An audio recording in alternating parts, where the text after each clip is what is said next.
বাংলাদেশে যেটা হয়েছে, দীপু চন্দ্র দাস নামে একটা লোককে, যে একটা সাধারণ গরিব লোক, কাপড়ের কারখানায় চাকরি করত, কাজ করত। যাই হোক, কিছু হয়তো সে বলেছে, বা কি বলেছে আমার এক্স্যাক্টলি ঠিক কারণটা জানা নেই।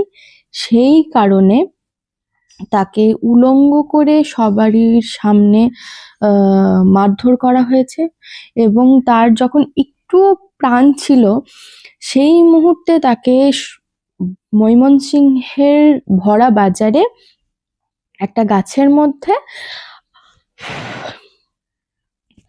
গাছের মধ্যে উলঙ্গ করে ঝুলিয়ে জীবন্ত কেরোসিন ঢেলে পুড়িয়ে দেওয়া হয়েছে। এবং সেখানে সবাই উল্লাস করছে, সেটাকে নিয়ে ভিডিও বানাচ্ছে। এই ভিডিওই কিন্তু দেখা যাচ্ছে গোটা ইন্টারনেটে। ভিডিওগুলো এতটাই মাইন্ড ডিস্ট্র্যাক্ট করা, বা এতটাই মাথার খারাপ করে দেওয়া যে ভিডিওগুলো শর্টস আমি এখানে ইউজ করতে পারবো না।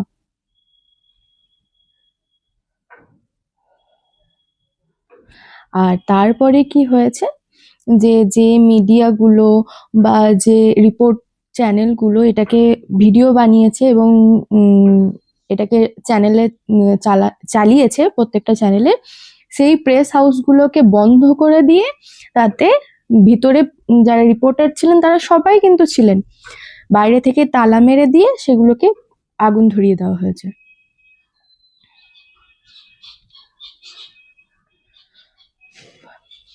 কিছু বলার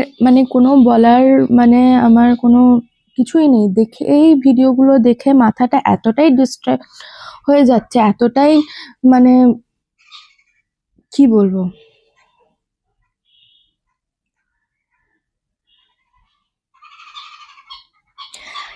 এই জিনিসটা তো তাও আমাদের চোখের সামনে পড়েছে, ভিডিওটা বানানো হয়েছে সেই কারণে।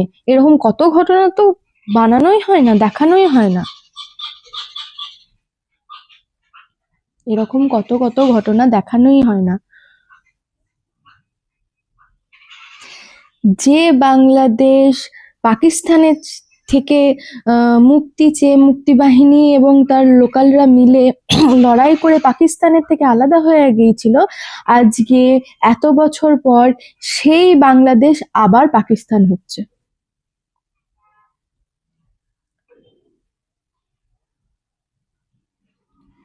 আর এই ভারতে বসে থাকা কিছু কিছু লিব্রান্ডু বা ইয়েরা রয়েছে, তারা কি বলবে, না না বাংলাদেশে তো কিছু হয়নি, বাংলাদেশে তো কিছু হয়নি।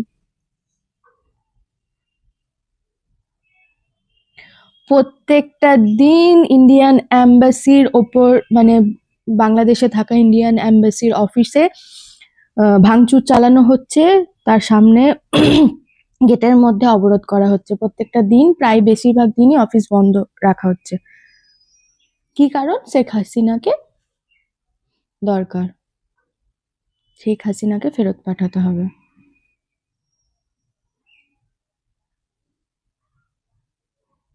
ভাই, ভারতবর্ষে যারা আছো, যারা ভারতবর্ষের খাচ্ছ, যারা ভারতবর্ষের পড়ছো, প্লিজ একটু ভাবনা চিন্তা করো, একটু ভাবনা চিন্তা করো। এর বেশি আর কিছু বলবো না।